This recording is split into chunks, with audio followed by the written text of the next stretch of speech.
Bienvenidos a Escuela para la Memoria con Benjamín Polanco. Un cordial saludo a nuestros queridos atletas de la memoria. Hoy nos adentramos en el uso de ChatGPT.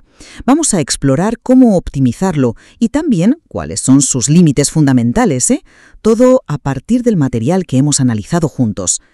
Y esto, claro, nos lleva a una pregunta central. ¿La verdadera utilidad de ChatGPT reside principalmente en la destreza del usuario para darle instrucciones, lo que llamamos prompts, y refinar luego sus respuestas? ¿O son quizás sus limitaciones intrínsecas, como su escasa fiabilidad con datos concretos o su conocimiento ya algo desactualizado, las que realmente definen su alcance práctico? Mi postura, para empezar, es que la interacción estratégica del usuario es el factor decisivo. Y mi perspectiva, en cambio, es que, si bien la habilidad del usuario tiene un papel, no podemos obviar las limitaciones inherentes de esta herramienta. Creo que son el factor que verdaderamente determina su utilidad y, sobre todo, diría yo, su fiabilidad en la práctica. Perfecto. Pues inicio exponiendo mi visión. Estoy convencida de que el valor que obtenemos de ChatGPT se maximiza, pero de verdad, mediante una interacción inteligente y bien dirigida. El material base nos da 5 claves, creo que muy útiles, para lograrlo. Parte de la base de que es una herramienta conversacional, que recuerda el hilo más o menos las últimas 20 interacciones o prompts. La primera clave, asignarle un rol específico. O sea, pedirle que actúe como experta en historia del arte o consultor de negocios. Esto evita respuestas genéricas y enfoca mucho su conocimiento. Segundo, plantearle retos complejos. Pedirle cosas elaboradas, como sugiere una estrategia de negociación que parezca colaborativa, pero asegure mis intereses clave. Puede generar resultados sorprendentes, de verdad, que a un humano le llevarían muchísimo tiempo, y esto importante, sin coste adicional. Tercero, darle contexto detallado. Es vital para personalizar la respuesta. Si no sabemos qué información necesita, pues podemos pedirle a la propia IA que nos pregunte. Suele ser muy exhaustiva en eso. Cuarto, la iteración. Esto es crucial. Casi nunca basta con la primera respuesta. Hay que pedirle cambios de tono, de extensión, incluso. Ponerle a prueba o, como se dice a veces, torearlo, exigiéndole más rigor o más creatividad. Normalmente se necesitan entre 3 y 5 intentos para acercarse a un resultado óptimo. Y la quinta clave es, podríamos decir, de aprendizaje para el propio usuario. Preguntarle a la IA cómo debería haber formulado la petición inicial para obtener este resultado. Esto acelera nuestra curva de aprendizaje, al interactuar con ella. Reconozco que existen limitaciones, claro que sí, pero mi argumento es que una usuaria experta puede gestionarlas y mitigarlas usando estas técnicas. Sus puntos fuertes, documentados, resumir, generar ideas, explicar conceptos, traducir, incluso ayudar con código, demuestran su enorme potencial si se emplea con habilidad. Mi enfoque difiere un poco. Aunque admito, por supuesto, que la forma de interactuar influye en el resultado, sostengo que las limitaciones fundamentales de ChatGPT restringen, y de manera severa, su fiabilidad y dónde podemos aplicarlo con seguridad.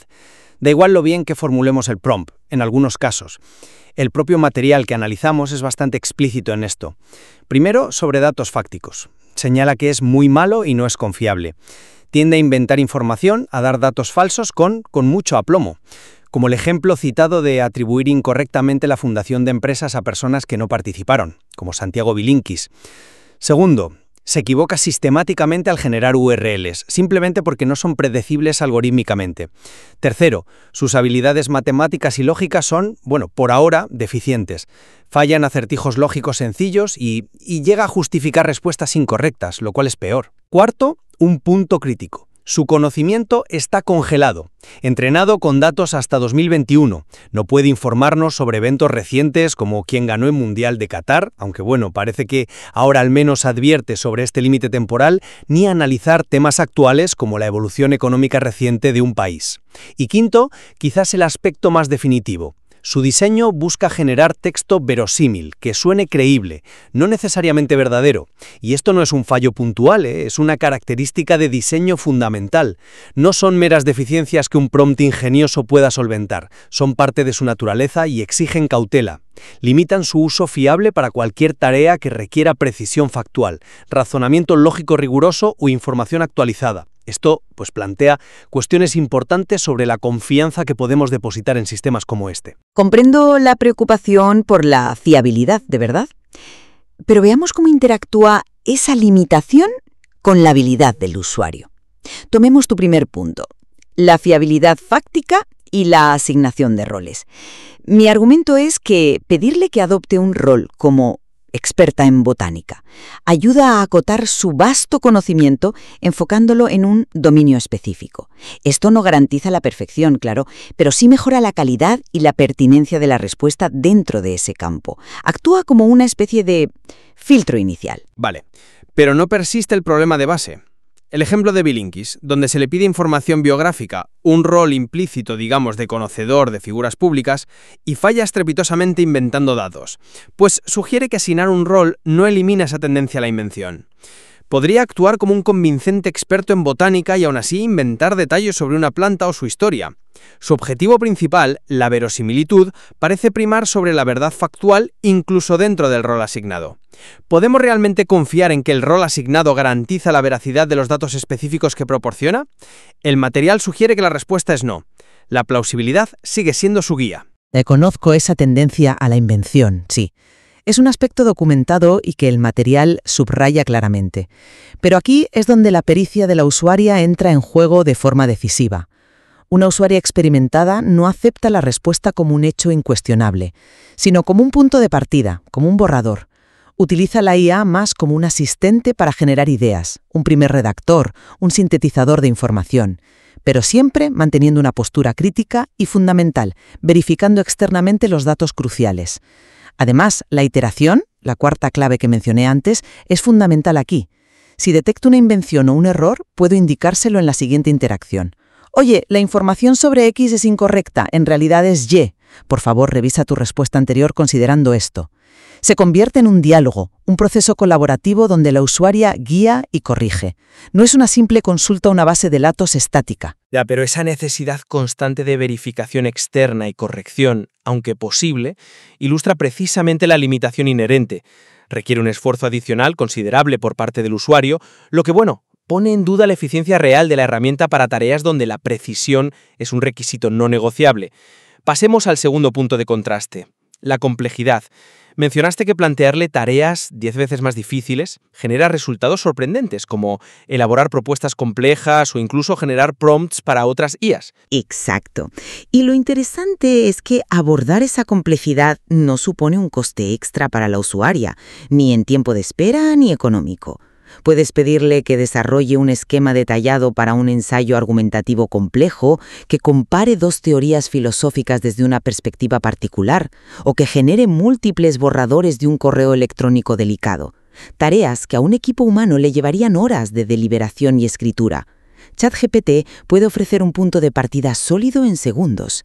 Su habilidad para manejar la complejidad lingüística y conceptual es, desde mi punto de vista, una de sus mayores bazas. Estoy de acuerdo en que puede ser sorprendentemente creativo y útil para generar texto complejo. El material destaca su competencia en brainstorming y explicación, sí. Sin embargo, su demostrada debilidad en matemáticas y lógica simple, mencionada explícitamente en el material, pues indica que la complejidad que maneja eficazmente es de índole lingüística o conceptual, no analítica o rigurosamente lógica. No deberíamos confiarle un cálculo financiero crítico, por ejemplo, o la optimización de una cadena de suministro basada en variables numéricas, ni la resolución de un problema que exija un razonamiento deductivo estricto y verificable. La complejidad que domina es la de las palabras y las ideas entrelazadas, no la de los números y la lógica formal. Son dominios distintos. Coincido en que sus fortalezas actuales no están en la lógica pura o las matemáticas. El material es claro al respecto. Pero no deberíamos infravalorar el manejo de la complejidad lingüística. Pensemos en tareas como generar múltiples enfoques creativos ante un bloqueo de ideas, resumir documentos técnicos extensos en un lenguaje accesible para un público amplio, traducir textos conservando matices culturales o estilísticos, o incluso ayudar en la programación y depuración de código, áreas donde el material indica que rinde excepcionalmente bien. En todos estos casos, su capacidad para manejar la complejidad conceptual y expresiva es enormemente valiosa, siempre y cuando, claro, se aplique en los dominios adecuados. es saber qué pedirle y para qué usarlo. Eso nos lleva al tercer punto, la iteración frente a los límites fundamentales. Mencionas la cuarta clave, no conformarse con la primera respuesta, iterar 3-5 veces, ajustar tono, extensión, ponerle a prueba. Esto, sin duda, refina el resultado, mejora el estilo, la adecuación al propósito, incluso la verosimilitud. Pero la pregunta clave es, ¿puede la iteración superar las limitaciones fundamentales? Si le pido información sobre un evento de 2023, ¿puede la iteración hacer que recuerde algo que no está en sus datos de entrenamiento, que terminen en 2021? Si menta una URL, ¿puede la iteración forzarle a encontrar la correcta si su mecanismo no implica una búsqueda web en tiempo real? Mi impresión es que la iteración opera dentro de los confines de su base de conocimiento estática y su objetivo primordial de generar texto plausible. No puede corregir su base de datos subyacente ni suplir sus carencias lógicas intrínsecas. Es una objeción importante, sí, pero creo que la iteración, combinada con la tercera clave, proporcionar contexto e información, ofrece una vía. La iteración no es un acto mágico que le otorga conocimientos nuevos, en eso estamos de acuerdo. Pero si identifico un error factual debido a su conocimiento desactualizado, puedo intervenir activamente. En el siguiente prompt le proporciono la información correcta. Tu respuesta menciona Z, pero ten en cuenta que el evento clave W ocurrió en 2023 con estas consecuencias. Por favor, reformula tu análisis incorporando esta nueva información. La iteración se convierte así en un diálogo estructurado donde la usuaria aporta el conocimiento actualizado o los datos correctos y la IA actúa como una herramienta de redacción avanzada que integra esa información. No le pido que sepa lo que ignora, sino que trabaje con la información que yo le facilito para refinar el resultado conjuntamente. Es una forma de colaboración humano-IA, diría yo. Esta colaboración, sin embargo, presupone un usuario no solo hábil, sino también informado y constantemente vigilante, lo que, desde mi punto de vista, refuerza la idea de que las limitaciones inherentes son significativas y exigen precaución activa. Y esto nos conecta con el último punto, la quinta clave, aprender a formular prompts preguntándole a la propia IA. Señalaste que preguntar ¿cómo tendría que haberte pedido esto para obtener directamente el resultado X? Es una metahabilidad útil para acelerar el aprendizaje del usuario. Exactamente. Es una manera de usar la propia capacidad de la IA para optimizar nuestra forma de comunicarnos con ella. Aprendemos a formular nuestras peticiones de manera más efectiva, reduciendo potencialmente el número de iteraciones necesarias en el futuro para tareas similares. Es como pedirle consejo al propio sistema sobre cómo usarlo mejor, aprovechando su velocidad de procesamiento para nuestro propio desarrollo de habilidades. Mi perspectiva es algo diferente aquí. Aprender a formular mejores prompts indudablemente mejora la eficiencia de la interacción y la calidad del resultado. Eso es innegable. Es aprender a manejar la herramienta con mayor destreza, sí.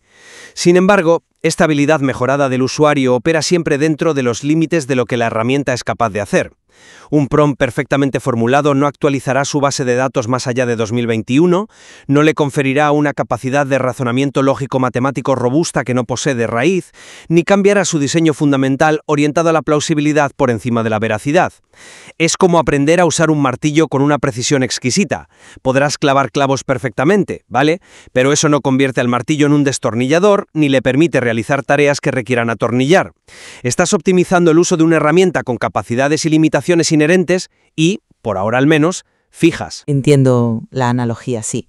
Para resumir mi postura tras este intercambio, creo que la discusión pone de manifiesto que dominar la interacción, asignando roles con precisión, planteando desafíos complejos adecuados a sus fortalezas, proporcionando un contexto rico, iterando de forma constructiva y aprendiendo a preguntar de manera reflexiva, es esencial para extraer el máximo valor de ChatGPT. Si bien reconozco plenamente las limitaciones señaladas en el material, creo que una aproximación estratégica y clípica por parte de la usuaria permite gestionar algunas de ellas y aprovechar sus innegables puntos fuertes como una potente herramienta de asistencia en la creatividad, la redacción, la síntesis y el aprendizaje, por ejemplo, de código.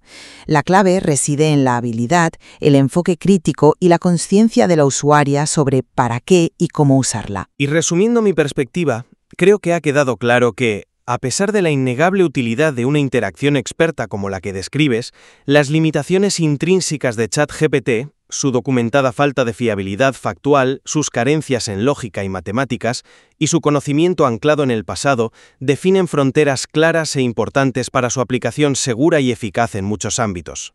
Su naturaleza fundamental como generador de texto verosímil, que suena bien pero no es necesariamente cierto, debe guiar siempre su uso y fomentar un escepticismo saludable y una verificación constante. La habilidad del usuario mejora la experiencia y el resultado, sí, pero no redefine la herramienta ni elimina los riesgos inherentes a sus limitaciones estructurales. Me parece que ambas perspectivas son cruciales y en realidad se complementan.